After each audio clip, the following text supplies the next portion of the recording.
with that, I wanted to introduce our panel moderator, Abie, and throw it over to her. Hello. Hi, Emily. Thank you so much, Destiny City Film Festival, for inviting me to be a part of this panel. As you know, equity is just such an important thing, especially in the Pacific Northwest. My name is Abie Ekenezar. I am a filmmaker here in Washington State. I'm also a voiceover actress and actress. I've done my first time directing last year, which was really, really exciting. And I've got a bunch of future projects that I get to work on actually this month and in the month of May. I'm super excited to be able to talk with my panelists right now because I actually got to film with them on the set that I was actually directing, Ben Leiataua and Trina Griffin. And Adam, who I got to talk to recently, is new to my social circle, but the beautiful conversation that we had about, what he's doing in our community was really, really important to me and resonated so much with me along with Trina and Ben and Obadiah. Hi, Obadiah. And Obadiah also. I'm so glad that you're here. So Obadiah, I think I've known Obadiah for a good bit of time now too. We just never really get a chance to work together. So definitely glad that you're here. Um, if you guys would love to unmute, I would like to get a little information in regards to your organizations. Now, Adam Powers, he has started this this beautiful production called Key Studios. And I got a chance to talk to him about it a bit and look and see everything that they were doing and their vision and mission. I'm going to give a little information about that. So their vision and mission are central to their efforts in generating funds for equipment needed to support their mission to assist low-income students with the opportunity to educate and experience in virtual reality. I know that our world is literally going that way right now, especially because we are all visual people. So I thought that whole thing was super, super interesting. And I can't wait to be able to partner with Adam on some of the things that he's doing. Um, some of my other panelists here, Ben, Trina, and Obadiah, who have just inducted me into their their new production that they've got going on called Rising Reels. And I heard a little bit about it with Ben actually. When I was auditioning him as one of the characters in my film. And I fell in love. I didn't know exactly everything that they were doing until I had a beautiful talk with Trina. I want to say it was like last week. And I was like, hey, if you need volunteers, I volunteer as tribute. Like whatever you need, let me know and I will help. I will pull my connections of people and I will do everything that I can to help out. And so a little bit about Rising Reels is they're a 501c3 nonprofit organization founded by Hard Out Media LLC. Please tell me you got a chance to go check out that short because oh my gosh, it is amazing. The Hard Out stunts galore. And in a partnership with Trina Studios, the organization runs and manages youth film programs throughout the year to provide high quality and affordable filmmaking instruction to BIPOC youth within the underserved communities. And I think that was one of the things that I loved the most, especially because as a filmmaker myself, I started my own production company called Babsack Productions. And it was mainly based off of the fact that I just heard so many, different younger filmmakers that didn't have the inspiration, right? When we grow up, our dreams are what our dreams are, and a lot of the times our parents are not in love with those dreams. So having people in the community to help support those dreams is always nice, so our parents can push us on them. And so that was one of the main reasons why I started my production company, was, because I always heard from other people about how it was so hard for them to get their script made or to even write a script. And so in forming a production company and the connections that we all have made, um, it's been one of those things to turn those dreams into reality. So I'd like to throw it over to Adam really quickly, just to give us a little information on him, because I know you all got a chance to see the sides, but the sides were going really quickly above the little introduction. So I would love Adam to give a little introduction about himself and his organization. Hi, Adam. Hi. Thank you for just giving me the opportunity to speak. And so a little bit about myself. I'm an African-American filmmaker, as you can see. I went to Clark Atlanta University and HBCU to study film.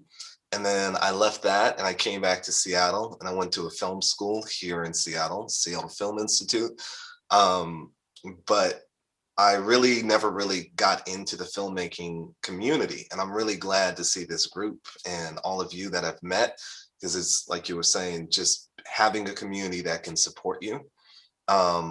Currently, I decided 2020 to just start a film company, a film studio, because I couldn't find anybody to support my ideas. So just become the full-time filmmaker, producer, writer, potential actor as well, just like Spike Lee and all the other, a lot of BIPOC filmmakers we see take that route because it's just so difficult to find funding. So I started mine. It's called Key Studios, and our focus is actually in virtual production. So taking a lot of the cost away, we're doing, seeking to do animated as well as live action, very special effects heavy. And by adding the virtual component, we can lower cost dramatically. That's the idea. And one of our first projects is going to the whole rainforest, capturing it in virtual reality, and then sharing it with our community through Oculus Quest and other VR headsets. So those who statistically will never get a chance to go to the rainforest will actually get a chance to see it. And as our focus is not just on the technology, but equitable storytelling, we made connections directly with the tribe themselves and have got them to not only agree to narrate the experience, but actually involve some youth in the development so that we can help them tell their story. And those who are most affected by the narrative will actually be involved in the development of the narrative. So that's what we're about, social enterprise, so mixture of that nonprofit mission with that for-profit attitude. Yeah, that's the projects, and that's me. Thank you so much for that, Adam. I know in having our hour-long conversation that I thought was literally going to be like a 10-minute.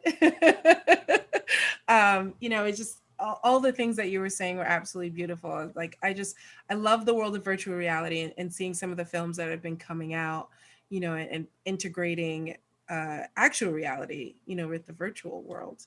It's just one of those things that I'm getting to see what they're playing with, and my production mainly deals with science fiction or fantasy works, and the partnership that I have with Zombie Orpheus too. It's just, I get a chance actually now to integrate, any of those filmmakers who are people of color that have films or anything like that, onto their streaming service, so they get a chance to actually have things distributed,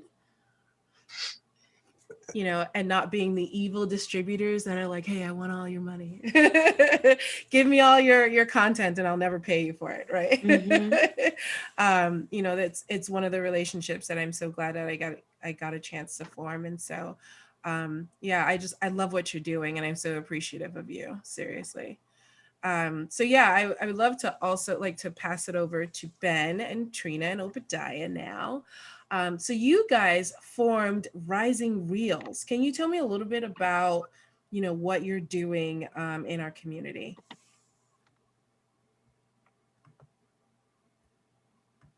Ben, you're muted.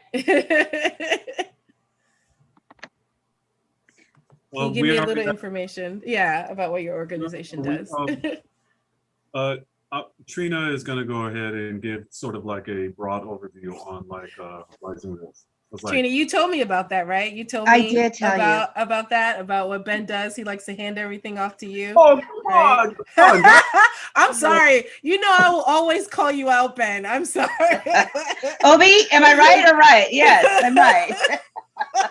All the time. Yeah, I don't want to get in the middle. I'm just a kid. I don't want to get in the middle.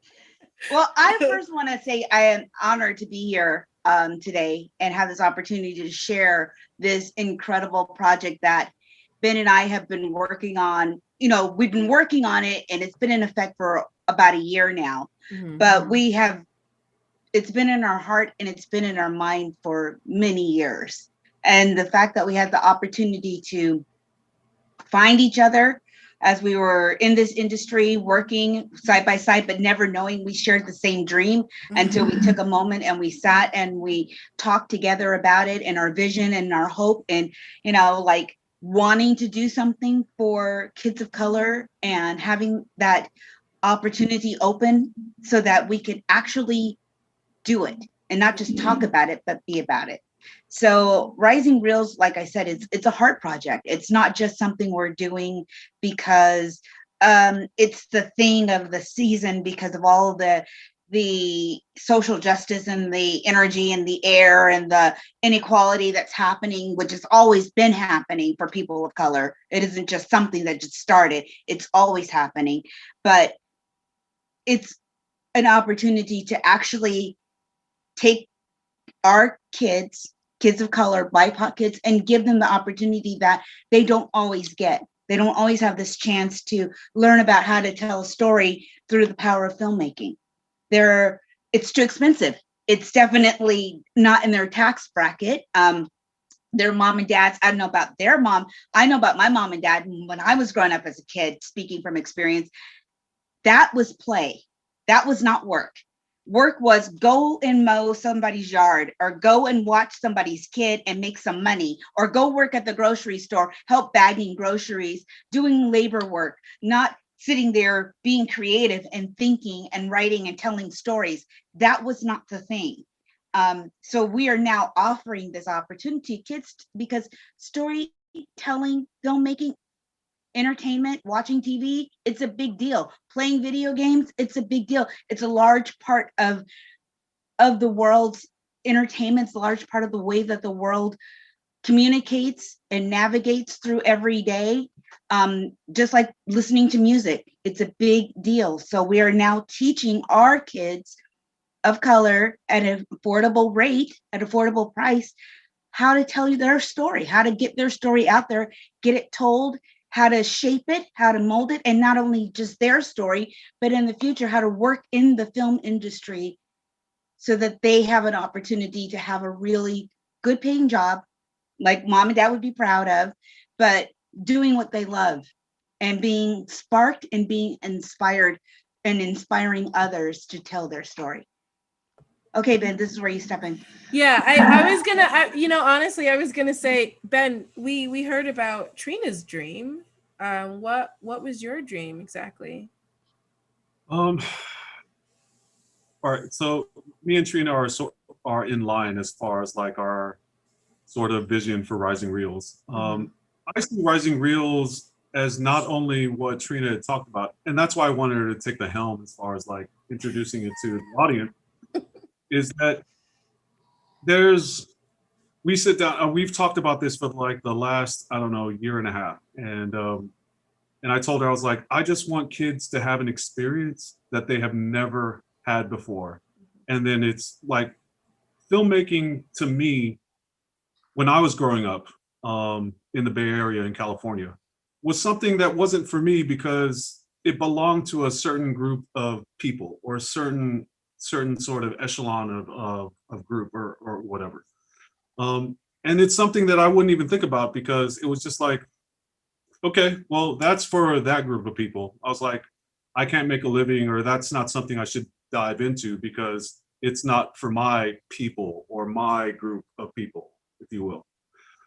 So Rising Reels to me is to create like, is to just sort of change that dialogue in people's minds, that especially sort of BIPOC youth that don't have an opportunity to sort of experience sort of like a film camp or any sort of creative arts sort of like development, that this is something that, yeah, you can get into, and that it's something that you can sort of create your own future with. So in short, all I'm saying is that Rising Reels to me means giving youth, BIPOC youth, an opportunity to sort of experience filmmaking in a meaningful way that can sort of like really, really help them. That's what I'm trying to say. So I mean, it was beautiful, and I absolutely appreciate all of you guys for everything that you're trying to do in this community that's Can I add needed one it more for thing, so Abby? long. No, Trina, no, Oh, I'm sorry. kidding. I'm gonna let the panelists know, like, Trina is my sister, like that we've known each other, and Trina forgot that she knew me too, because we met on a film set called Jameson. Isn't that how family works though? They forget. I'm just saying, man. because I literally asked Trina, I was like, I've wanted to work with you for so long because I saw you. We met on this film set and you were just like, Abie, you're my Abie. That's it. Like, I like you. I like this girl. Right. And I was just like, oh, yay, cool. Right. And then we meet again like a year later and she's like, yeah, no, Seattle Film Summit we worked on together, right? And butt heads with that, and two strong Black women. So when we did this project most recently, like she literally, even with what we were doing with the Seattle Film Summit, she became one of my best friends and my sister, and we always mess around. Always. So never think that I'm being mean to her, because she's always been mean to me first. I'm just building it up. That's all. I'm just building it up. That's what big sisters do. Right. but she means big sister as she's like 32 years old and I'm 26. So I want to take this question to Obadiah though. May I tag? Oh yeah, yes. Trina, so please. I was going to tag on and just say that back when Ben and I were youngins just last year, the environment wasn't right for people of color. A lot of opportunities were not available. Doors were closed. Finances were not readily accessible. And through all the horrible things that have happened, through all the horrible things that have taken place, and many people who have lost their lives or have suffered, the environment and the temperature and the climate has changed, making this opportunity for our kids great. And I don't want to have this pass by without acknowledging that it is because of others who have suffered and who have gone through what they have gone through that has made like grants available, financial opportunities available, has brought awareness to the population that people of color have a voice, that we are not a myth, we are not some kind of like illusion. These depictions that you've seen exactly. in media for years and years. We are not the nannies and we are not the maids. We are yes. creatives. Yeah. We have content. We have vision. We have beautiful content. Exactly. We think deeply. We have deep feelings. We have deep emotions, and we have a voice. Mm-hmm. And the opportunity is now upon us to give the kids an opportunity to use their voice and to change the way that we have been positioned in society and the way that we are being viewed by the members in society, and seeing that, okay, this is a population of people with great content to share. Yeah. That's it. Yeah. And I think it's been a long time coming, right? I mean, a long time. it's one of those things that like I'm getting opportunities now that have never been afforded to me as an African-American woman, in the film community, and it was funny because like I was talking to a really good friend of mine the other day, and we were in this group, and it was for a film festival, 48 hour. It was for a 48 hour. And we were literally the only 2 people of color in the entire group out of 17 people.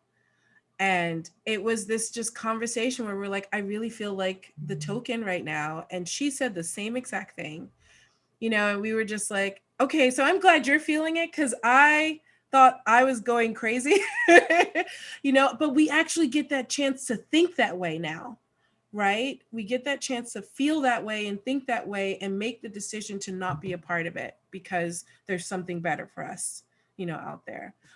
So yeah, we both left the group and we were just like, we're not gonna do that. Like, and it wasn't even a thing where, we were given anything. It was just, hey, we're gonna have you guys in the group. We don't have anything assigned for you yet, but we have you in the group. And we're just like, we should go. So yeah, I wanted to direct over to Obadiah. You've been in the film community for a really long time, right? Like I know I've seen some of your films, especially the one with the clown. I hate it. Don't do clowns really well. What? No. So what was one of the reasons why you wanted to be involved in this? I mean, I see you on the website. I see you, hanging out with the kids and everything. What was your interest? Because you're a teacher for Rising Reels, right? That's correct. Yeah, I am a teacher for Rising Reels. I helped develop the curriculum. I worked with the Seattle International Film Festival in the past, working with children during their what they call the crash sessions, where we would go and I did that also. Yeah. Cool. We would for a day, 8 hours and make however many A films. film. Oh God. It wasn't a 48, it was an 8. And this is with children. Teenagers. Oh God. Right. So I love that. I love that work. I love working with students who are below the age of 15. They're usually more adept at creating kind of outlandish things. And oh my God, it was beautiful. Yeah. It was really beautiful seeing some of the stories that they came up with too. Yeah, we've got to get back to that, and instilling in them the truth that is where filmmaking comes from, like throughout your life, that sense of imagination and that sense of sort of limitlessness, which is something that I want to see more in my own community, in our own community, and the BIPOC community, and which is why I was so attracted to Rising Reels, to be able to take the skills that I've learned over the course of working in the film industry and meeting all these people and having all this fun, and teaching them and allowing them to have that same path. I was really fortunate to be raised in a family where we love art. Where a lot of my brothers are artists. The first movie I made, I was I think 8. And my brother made a Godfather remake, and I was the waiter. So great. And, and that really started my whole journey. And I know at that age, it's magic to see the lights and the camera, and then to watch back and to see the thing that you made and to be proud of that and to tell your story and to have it reflected on a screen means so much. And I want to be able to instruct that sort of feeling into our next generation coming up here. Definitely. Yeah. I think when I got asked to do that with SIF, I didn't know what I was expecting.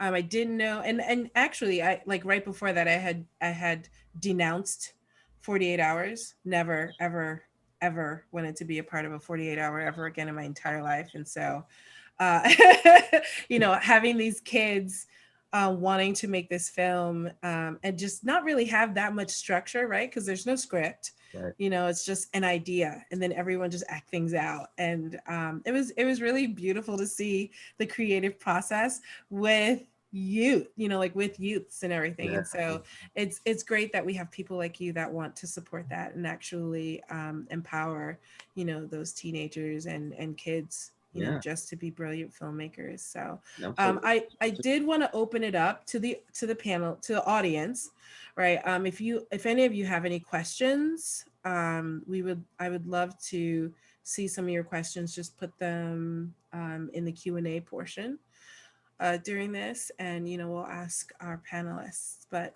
I was gonna actually go back to asking the panelists, like, so for your organizations, right? I know that you guys are starting up, and Adam, you've had yours established for a good bit of time now, but are you guys ever involved in doing partnerships or anything like that?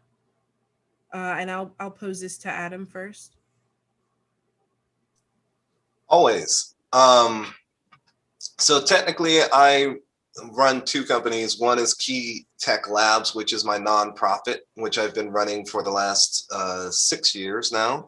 And that one really focuses around bringing emerging technologies to underprivileged areas to help create self-sustainable communities. So just cool tech that our communities don't get to see.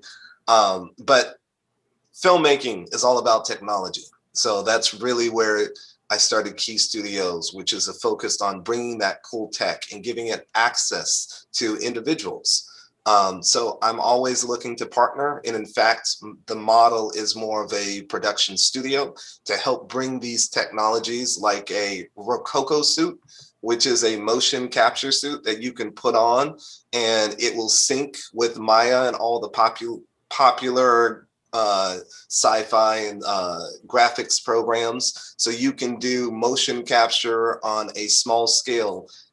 So that's the type of technology that I'm looking to partner and bring to other studios and other projects. So if you don't have access to that, you can contact me and I would love to work with you. Only have one suit at the moment, but working on getting more so that we as a film community of makers can have access to the technology to bring our dreams and our realities to the screen or any type of format. You're muted. I need that. I always wait for Ben to go first because he's always like keeps me on the right track. But as far as partnerships, I am my own company, Trina Studios. So I have had the privilege and honor of working with Adam and seeing his technology and then sharing that with other people who are looking for similar work. And I wear the shirt every day, Adam. I love that shirt. It is quality material and it feels so good on my skin. And everybody's like, what does that say? And I'm like, oh yeah, this really cool guy I got to work with. He does all this incredible stuff. So I was just going on about the film. So I'm out there promoting, always promoting. And then working with a lot of large people here, independent filmmakers here in the Seattle area, and networking like with the Seattle Film Summit. So I'm always partnering and working together, and I am my talent. I bring it, and if you need it, we work together. I've had the honor of meeting a Mr. Anthony Tackett, who is in charge. Yes, Anthony. Yes, so he is in charge, and he will be helping us with some instructors who look like you and me.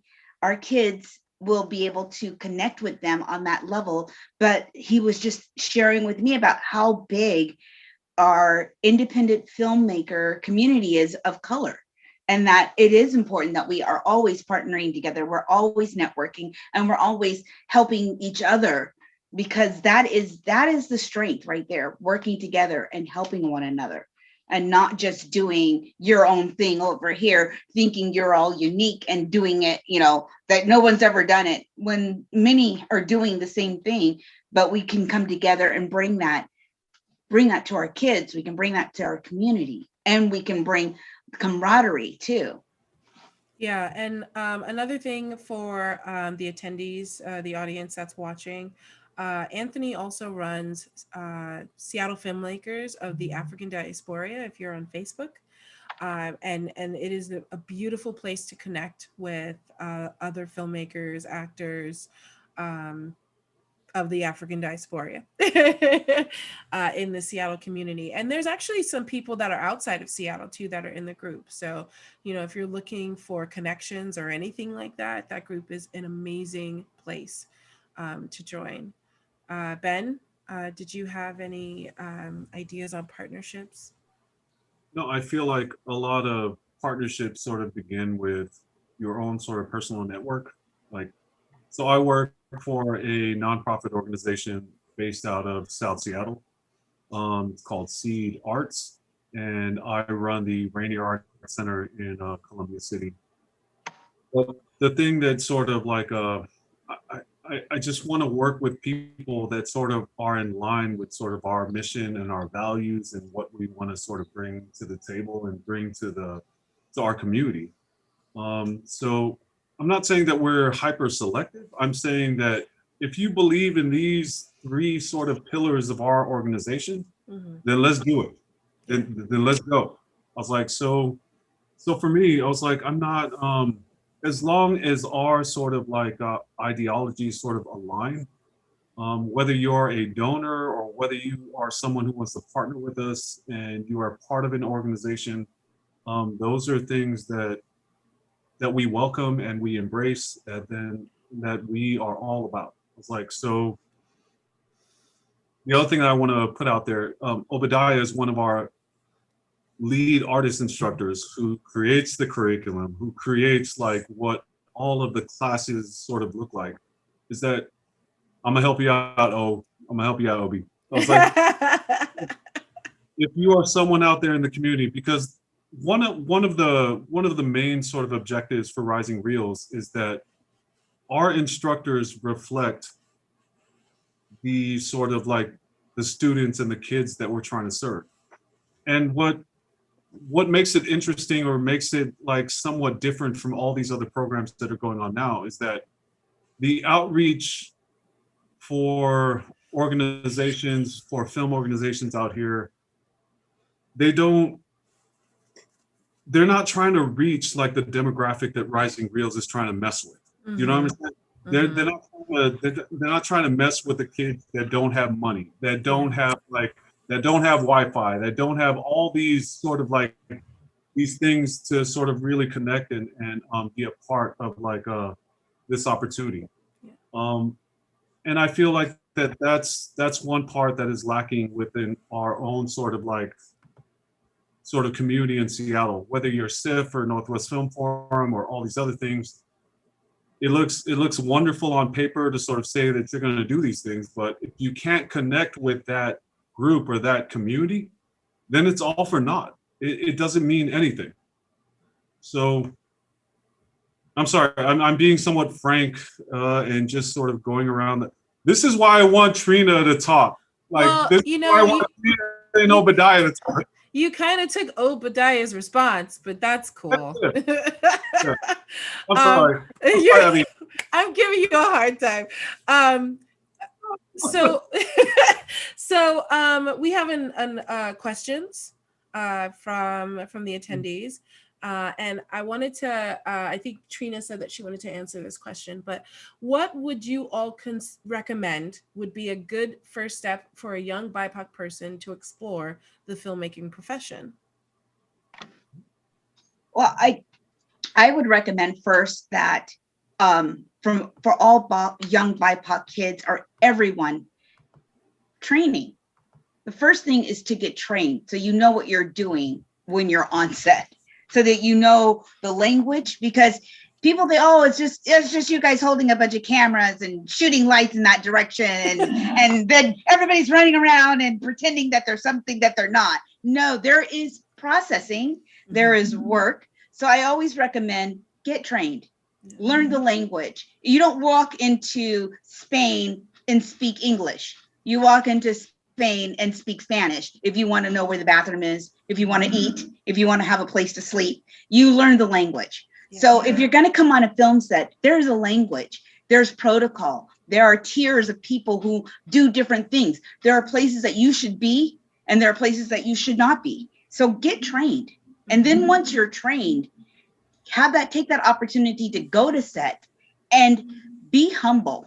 Yeah. Don't come on set like, I took 2 years of classes and I know what I'm doing. No, come on set and be humble. Be willing to learn from everyone around you. One of the greatest teachers I had in my PA class, Dave Nugent, he told me very clearly, when you come on set, keep your mouth closed, keep your eyes open, don't be on your phone.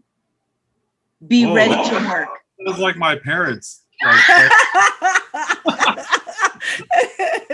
Well, yeah, that makes but sense. But it's great advice. Yeah, It's great advice.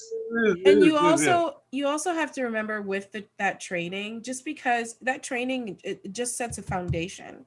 Every single film set is going to be different. You are always going to be working with different people who do things differently. So what you learn on one film set is not necessarily what's going to happen, on another film set. So just be cognizant of that, because even though Seattle is I don't want to say small film community, because compared to like LA and Vancouver and Atlanta, and New York, it is small, right? I mean, we're in talks right now and trying to have more film days where we literally go down to the Capitol and talk to the politicians there, to help support Washington, when it comes to our film community. Give us a higher tax break, because you have all of these other places that are starting off with like 10 million, and I think ours is only 4. Oh, did it go to 4? Because last time I heard it was 3.5 million. No, it's 4. I know that they rounded it off at 4.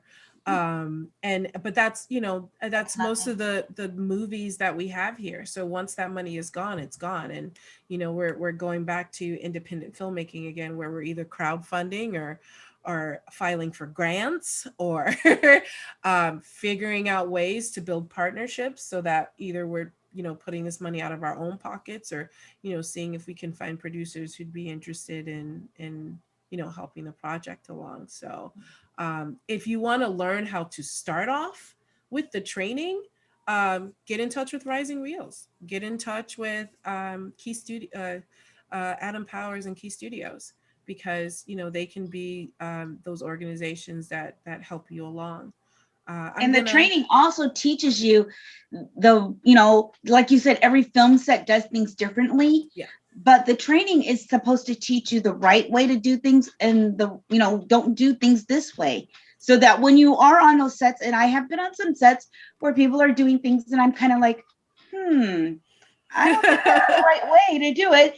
But I'm keeping my mouth shut because I'm not in charge on this set. But I'm definitely, when I'm asked to pick that up over there and move it over here, I know who to go to first. I know who to ask. Is it okay for me, especially if an actor says, hey, pick up that light and move it over there? I'm just not going to do what the actor says. I'm going to go to the AD first and say, hey, do you guys need me to move this light? And if she says, go talk to the gaffer and see if the gaffer needs your help, I'm going to go talk to the gaffer. And if the gaffer wants me to move the light, that's who I'm talking to. There's a chain of command. Like I said, there's tiers. People who are not in those positions cannot be given out rules. But if you just walk on set willy-nilly, you're not going to be on set for long if you don't know the rules. Mm-hmm. If you don't have the training, you're not going to be there long. You're not going to be doing that work. Yeah, no, you're absolutely right. Adam, did you have anything to say? Yeah. I just wanted to back up Trina on what she was saying. Not really back up, because you don't need any backup. But yeah, Trina's Trina. Film is a language, and filmmaking is a language, and it's a business as well. And they don't teach you this until you get. Actually, they didn't even teach me in film school. But you're creating a set. So you have all these people, and there is a order of command, and it's like military, where the director's running the set and everybody has their different roles. There's different specialties. So, and if you don't know these rules and you walk onto a set, no one's really going to teach you. So one of the things I will highly recommend is there is a platform called lynda.com. It's an e-learning platform, and they have courses, certified courses on everything, including filmmaking. And there's this really good series. It's a 13-part series on creating a short film. And it's about like 30 hours long, comes with certifications on each part. And if you don't know, if you have a library card, you can access a back-end portal to Lynda and not have to pay the monthly fee. So that means you get access to all the certified classes for free And that's a easy way for you to go on, take the classes at your own pace. So your bus ride somewhere, you have an hour, you can start learning some of these techniques. So by the time you reach set, you're speaking the same language to the director, to the gaffer, to the actors. And this is just one way of doing it. Like we said, each set is different, but if you learn a foundation of that language and how to communicate in this industry, it's going to be easier for you to come on my set or anybody else's set. And I mean, that is the beauty too with Rising Reels and what we're teaching. Our goal, if I may be so bold to talk about the future and project, our goal is to— That was just my question, but that was going to be one of my questions, but that's cool. Is to take our kids and build on what they're learning. Yeah. Not Substitute. Not just substitute, not just have them for one quick moment, but a return visit of learning and continually learning and building on what you've learned and building on what you've learned till we're like, okay, we want to take you to a film set and have you work with one of our partners on their set. So-and-so's making a film in Tacoma. If you need a ride, I'm going to be working on the set. If you need a ride, catch a ride with me and we'll go down there and we'll work on the set together. And that is the goal, is to get kids not just in the classroom playing and doing their own thing, but then to take them to real sets and work on real sets and see it happening on a regular, real basis, making network and connections with those people on set so that they are now doing what we do. Hey, can you come and work on my set? Hey, will you come and do this on my set? Are you comfortable with coming to my set? I mean, they start building up their network and they start building up their working portfolio, or, you know, whatever you want to call it. But they have that opportunity of not just learning, but then we take learning into actually applying. And Adam, that was Lynda, LYNDA.com, right? Yes. Just to verify. Yes. Yeah, and I've actually seen Trina do the whole networking thing while working on my film set. You know, and just building just you know, all of these people. Hey, what about this person? Because they'll work on our set and they'll, you know, work on our set for free. And I'm like, why are they working on our set for free, Trina? Well, because I'm going to work on their set. And I'm like, Trina, are you pimping yourself out? Like, what's going on? Yeah, all the time, baby. All the time. Not stop. And I loved it. I absolutely loved it. And that's kind of, you know, some of the things that you have to do in this community, right? You have so many relationships, so many friends, right? That are involved. And so it's like a tit for tat, right? Hey, come. And you never know where people are going. When I met Obadiah working on, can I say it, Obi? Can I say it? Working on Mr. Bleachers. Ah, God. Oh. I was like, that guy's really talented. I like him. And then, you know, it was like, I was already working on the set with a large population of people I knew. Yeah. And so when I met Obi, I was like, can I just ask you a couple of questions? Why do you do this? You know? And then I found out what he was interested in. And I'm like, I would love to have him be a part of our project, be a part of Rising Reels. And hello, that just came from working. And I worked on that set for free, working on one set and coming and meeting someone. You know, you never know. Yeah. Networking is so important, especially in this community too. It's like so important. I think that's how I ended up going from, you know, different film sets or working with different film sets. And there's so many like Facebook groups that are out there too that you can just join and meet people, you know, and talk to them. Like, I mean, there's one that we have for Seattle right now called Production Peeps. You know, if you want to work the crew side of everything, yes. Right? You just literally go on there and say, I mean, I've literally seen someone do, hey, I have a passion project, you know, and I just need people. And people will like start messaging and saying, okay, what do you need? Do you need an assistant director? Do you need a director of photography? You know, all of that other stuff. And it's just beautiful to see the community, you know, actually reach out that way too. So definitely amazing with that. We have another question, right, from an attendee. oh yes, this is a question. You are all very established in the film community. Thank you. I know. um, I'm curious to know how you got your start. Let's start with Obadiah, because I've seen Obadiah in some commercials and some things. Yeah, I've been in some things. Oh wow, I guess like I said, I started at 8 years old. That was really the beginning of the idea. When I was at Garfield High School, I established the video club there that turned into a class when I left. And then I went to Columbia College Chicago for a year, ran out of money, and then I went back to Seattle and started interning for a company called Lens Scarrett Media, who I met Matt Lens through Matt Scarrett, excuse me, through Garfield. He was a parent there, and they were shooting the auction, which is a big fundraiser that happens at the end of the year. And I was just on set helping him sort of put together this shot, and he needed a door opened. And I like found the janitor and asked him to open the door, and he was like, "You'd be good on set." So he hired me as a production assistant. And from there, I met a man named Todd Glinsman. And this is another thing, we're talking about resources and networking. That's the entire industry, is relationships. I met a man named Todd Glinsman, and he put me on a Bentley commercial as a production assistant, and it was really terrible. It was really bad. The production was awful, but we all got paid more because of how bad it was. So it was good. But from there, you know, my career, I was in production for 4 or 5 years, from production assistant to coordination to locations to assistant directing to segment producing to associate producing. I worked across the country and went to the Caribbean working on reality TV after I was finished with commercial production. And then from there, I went to working as an actor about 3 years ago now, to working in front of the camera. So, and a good actor at that, I'm just going to tell you, because, oh boy. Thank you so much.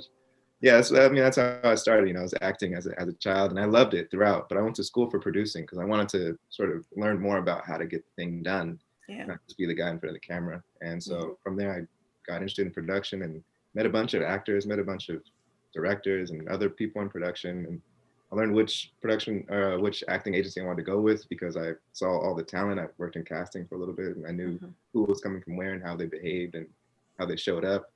And I chose my agency through that sort of thinking. And yeah, and then I started teaching at the same time. Oh, no, you're fine. No, no, that's great. Adam? I'm just gonna be honest and say I'm definitely not established or as established as everybody else here. You are established, whether you like it or not. So we don't want to hear that mess right now. Well, I also wanted to say that to give people hope that it's not that big of a barrier. Yeah. Yes. You can get an iPhone, you can be established the second you publish something and it actually is good. So it's more about focus on the story, learn how to make film. That's the one thing I have had the advantage. I went to film school. I went to university to learn film theory. I've messed up on a lot of films. So now I'm due for my actual debut of a decent film. And then I will be established. And then I can never go back to saying I'm not established. But I think the barrier to entry for this generation and for anybody who's in the audience listening is way smaller than it's ever been. You can grab a phone, you can create content, and just by creating content, you have a portfolio. You become established. And so I think the way I got into it was through schooling and just fumbling around. And I would recommend that path for anybody because it's not always fun, but it's how you build up some history, and then eventually you get to launch your film, and then you become that established director that everybody actually knows. Piggyback off of that though, I mean, sure. You could tell that he's going to become established, or however he sees himself. This is a great guy, and the energy like that is what really gets you established. You don't need to really be anything but a good person and show up on set and be ready to work, and you're going to find yourself working a lot because that's all it is good energy, a good attitude, and focus, concentration, and adaptation. And you're a filmmaker. Yeah, and that's the kind of relationship that you want too. Like it's the kind of reputation actually that you want. You know, you want to be that person that's reliable, that person that shows up on time. Because I know, like, I mean, we just did castings last night and the night before for a film, and you know, our call was like local to Portland, and we had someone from the East Coast that was like, oh, okay, I'm local, and we're just like, but you're in New York. You know, so redirections, please. Because, and then also, like with most independent films, we're not going to fly you out to be on the film. We just, you know, that's more LA or if it's in your contract. But yeah, it's one of those things that, like, if you have a good reputation in the film community, in your film community, you know, depending on where you're at, people are going to want to use you because they know that you're reliable, and most film sets are about being reliable, because you have that one person, and they can literally topple the entire production, right? You have one person that's late, or one person that, you know, didn't bring the equipment that they were supposed to bring, and things will get delayed. So Ben. Uh, no, I just wanted to sort of talk about like the inception of like all of this sort of like ideology that we're talking about. Like, what does that look like? I was like, because just talking with Trina about Rising Reels, about like just creating a spark to sort of like create like an interest in filmmaking, and to create an understanding that filmmaking is something that isn't sort of relegated to like a group of people or kind of whatever. It's like that's kind of my like modus operandi for Rising Reels. It's like I just want kids to sort of like just get a taste of like, this is what filmmaking looks like. It's not what you think that you're watching a film in like a movie theater or anything, and like, and you see all the credits rolling, and you see all these sort of like, I just want like kids to get a fair shake. Like that's all I want. I was like, I want BIPOC kids to sort of like feel like this is something that is attainable. This is something that I can get into and make like a career out of. I was like, that's my motives for Rising Reels. I was like, that's what I see. I was like, so what can you guys sort of talk about in that sort of like from the very beginning of that, like from the inception of the idea that filmmaking is something that kids can sort of get into, kids that don't necessarily have like an opportunity to sort of like be part of a film camp or be a part of like any sort of like, that's for me, that's the main sort of part of Rising Reels for me. I was like, I just want like to create a spark in kids that live in just really just underserved communities, to give them an opportunity to sort of like just be a part of like this sort of like conversation, be a part of like this sort of like this sort of discussion. I was like, that's it. I was like, because at the end of the day, you only know what you know. And I was like, and I feel like Rising Reels is presenting that opportunity to these kids. It's like, you don't know about filmmaking, or you don't know about the power of filmmaking unless you are presented with that opportunity. And these are things that are presented to our counterparts that live in more affluent sort of like neighborhoods, or sort of like all these other sort of like places that it's like it's commonplace for like this other group of people. It's like I just want to dispel this sort of idea that Rising Reels wants to sort of like level the playing field. That for me, that's what it is to me. It's like we want to level the playing field, and we want to create an opportunity. We want to give these kids that live in this sort of like environment an opportunity to sort of experience something that they never had before, or felt like that wasn't sort of like attainable to them. I was like, So that's why Trina always starts out all of our discussions. It's like, that's what I'll say. Yeah, and we lost Trina because she lost power. She did? Yeah, she's trying to power her laptop back on, but I don't know if it'll be in time. So I'll answer the question really quickly because I think we're out of time. But Okay. I started off as, I mean, my parents are Nigerian. And so, as you know, like most international parents don't really want their kids to be actors or anything. It's either like engineers, doctors, lawyers, stuff like that, something with sustainability.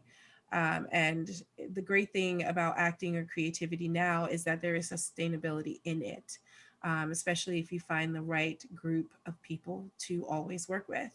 And I got lucky enough that, I was on a background set and met some amazing people, and continued to do background and, got into principal work finally. And then, realized that I wanted to start writing because I was really sick and tired of seeing the same boring stereotypical stories that were on TV and being depicted as that person. I wanted to create stories where, as a woman of color who is a huge nerd, that I can get into fantasy stuff too. I can get into scientific stuff too, or science fiction stuff. Like, I'm a huge comic person and a huge D&D person, and all of that. And so creating films that are like that are based with people of color was the type of stories, that I wanted to get out. Because I mean, I can honestly say that watching Black Panther 8 times, made me cry every single time that I watched it. So, with that, I wanted to wrap up. Make sure that if you enjoyed the conversations with these panelists, that you reach out to each and every single one of them, because they are literally doing everything they can for your community right now. And that is a very important thing because we never got a chance to have this. So I'm going to turn it back over to Emily, who has been amazing enough to invite us all out here and talk with all of you. And, we can't wait to do this again. We'd love to do it again too. Yeah, we're so grateful for the time you spent with us, Abie, Adam, Ben, Obadiah, and Trina. I'm sorry that we're missing her right now, but we're so appreciative of your time, everything you're doing in the community, like Abie mentioned. And I was kind of just one more question, Abie might help me with this, is how can folks help support the work of Rising Reels and Key Studios and the work that everyone's doing? Sure. So Rising Reels just launched their webpage. There's a donate button on there. It's Rising Reels, RISING Reels, REELS.org. There's a donate button on there. So when Ben decides to publish the donate button, We published already. I was like, I'm just making sure, sir. Okay, I'm just making sure. Just sorry. Okay. So you can go to that website, donate, help, please. Adam will give his information in regards to helping, or at least partnering with Key Studios. You guys just accepted a grant also, right, with the city? So I run a nonprofit called Key Tech Labs, and that one just got the grant from the Port of Seattle to do the whole rainforest project. Mm-hmm. But Key Studios, I haven't launched that website. It will be launched in about 2 months. But for the most part, you can find me on LinkedIn and just contact me. I'm really looking to start helping other people try to build their projects as well. But definitely support Rising Reels. And that's a tongue. There's so many R's. There's so many R's. Not an actor. Enunciate. No kidding. In that way, you're supporting an organization that's building more opportunities. And I think that's the best way to support growth within our community. Definitely. Thank you so much to the both of you for that. Yeah, thank you so much. And like I said, we'll be sharing this conversation and be sure to share your websites and ways to support your work. Again, so appreciative of everyone's time to spend with us. And we hope we'll see you again. Destiny City will be back next year. We're doing stuff throughout the year too. So stay up to date with us. And yeah, enjoy the rest of your Saturday. It was a great conversation. Thank you so much. Thank you, Emily. Mhm.